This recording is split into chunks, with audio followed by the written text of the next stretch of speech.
Nobody tells young men this. Not their fathers, not their friends, not anyone. And by the time most men figure it out, years have already passed. You did everything right. You were kind. You showed up. You remember the small thing. You made her laugh at the right moments. You were patient when most men wouldn't have this. And then, without warning, she chose someone else. Not someone better looking, not someone who treated her better, not someone who offered her more than you did. Someone different. And that single word, different, is where this entire story begins. Most men, when this happens, move to the obvious explanations. He must have more money. He must be taller. He must be better at something visible, something measurable, something they can fix. So they upgrade. They change how they dress. They go to the gym. They read about attraction, study behavior, adjust the way they talk, the way they text, the way they enter a room. And sometimes it still doesn't work. Not because the upgrades were wrong, because they were solving the wrong problem. What she felt had nothing to do with the surface. It never did. It operated at a layer most men never see. A layer beneath logic, beneath language, beneath anything rational. And understanding that layer, that's where this changes. Here's the first uncomfortable truth. Women don't choose men based on what they observe. They choose based on what they feel. And feeling, real, deep, involuntary feeling, doesn't respond to effort. It doesn't respond to kindness. It doesn't respond to doing the right things at the right times. It responds to something much older than that. Something that doesn't care how good you are, or how loyal, or how much you wanted it to work. That's the first layer. And most men stop here, confused, because the logic doesn't add up. Good men lose. Difficult men win. The world seems backwards, but it isn't backwards. It's just operating on a different set of rules than the ones you were taught. Level 1 is the surface. This is where most men compete their entire lives. Looks, height, physique, status signals, the car, the watch, the apartment. And this layer is real.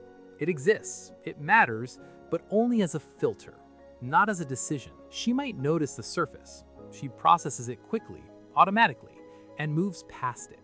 The surface is the door. What's behind it is what she actually opens.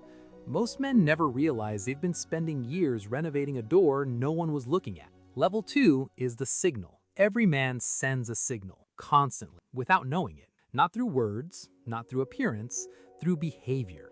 Through the way he responds when things don't go his way. Through the way he holds himself when she pulls back. Through the way he moves through the world when no reward is guaranteed. She reads this, not analytically, automatically. She doesn't sit down and assess you. She feels you, and the feeling forms before she's even conscious of it. The man she chose, his signal was different from yours.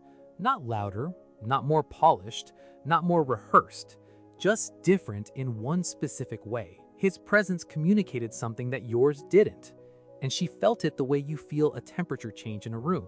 Without looking for it, without asking for it, it was just there, and it told her something. That's when things start to shift. Level 3 is the invisible architecture. Underneath every genuine attraction is a structure, an invisible one, built from small moments, small observations, small feelings stacked quietly over time. Does he lead, or does he wait for someone to give him permission? Does he have a direction of his own, or does he orbit her life looking for a place to land? Does he need her to confirm his value, or does he already know what he is? She never asks these questions out loud. She never writes them down. She doesn't even frame them as questions, but they're being answered continuously.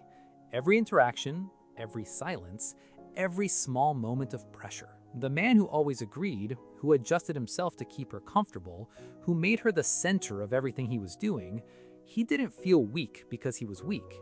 He felt weak because the architecture he built communicated dependency. And dependency, even when it comes from love, reads as instability to the system underneath. This is where most men get stuck, because they believe love, the real kind, the devoted kind, should be enough. And maybe in a rational world, it would be. But attraction doesn't live in a rational world. Level 4 is the polarity layer. This is where it gets dark. Real attraction doesn't run on similarity. It doesn't run on comfort. It doesn't run on shared values or perfect timing. or consistent effort. It runs on polarity, on tension, on the invisible pull between two defined energies. The man who created something inside her, that pull, that electricity she couldn't quite explain, he didn't do it by being perfect. He did it by being defined. He had edges. He had a direction that existed before she arrived. He occupied his own space and didn't step out of it to make room for her approval. That contrast between his certainty and her uncertainty created tension, and tension is the engine of desire. This is a layer that genuinely good men rarely reach, because good men are trained by society, by family, by everything, to be agreeable, to make the space around them warm and comfortable and easy. But in attraction, comfort is a slow death of desire. This isn't moral. It isn't fair. It isn't a reflection of your worth as a person. It's just a psychological reality of how this system operates. Level 5 is the system beneath it all. She didn't choose him because of a strategy. She chose him because of a feeling she couldn't fully name. That feeling, that irrational, involuntary preference, it wasn't random. It was the output of a system running beneath her conscious mind. A system that wasn't built for happiness, not for fairness, not for logic, built for something far older, for stability signals, for directional signals, for the quiet electricity of a man who has already decided who he is and doesn't need external confirmation to stay there. And here's the truth that lands the hardest. You can be everything she should want and still lose to someone who shouldn't make sense on paper. Not because you weren't enough, but because enough was never the language this system speaks. The system doesn't respond to effort. It doesn't respond to loyalty, or patience, or love. It responds to signal, to presence, to the quiet gravity of a man who doesn't need the outcome to know his own value. The man she chose, he may not have understood any of this consciously. He may not have had a framework for it at all. But something in him communicated one thing above everything else. I already know what I am. You can stay or you can leave. Either way, I remain. And that, more than looks, more than charm, more than anything visible, is what the system was waiting to feel. Most men spend their lives trying to be chosen, performing, upgrading, adjusting, quietly auditioning for a role they don't realize they've already been evaluated. The deeper tragedy isn't that they lost, it's that they were playing a game whose rules were never written down, whose criteria was never spoken, whose scoring system operated entirely beneath language. The men who eventually understood, not perfectly, not from a book, but from something internal, they stopped trying to be chosen. They started building something that had nothing to do with her, something that existed before she arrived, something that would continue after she left. Not because they stopped caring, because they realized a signal doesn't come from trying to send it.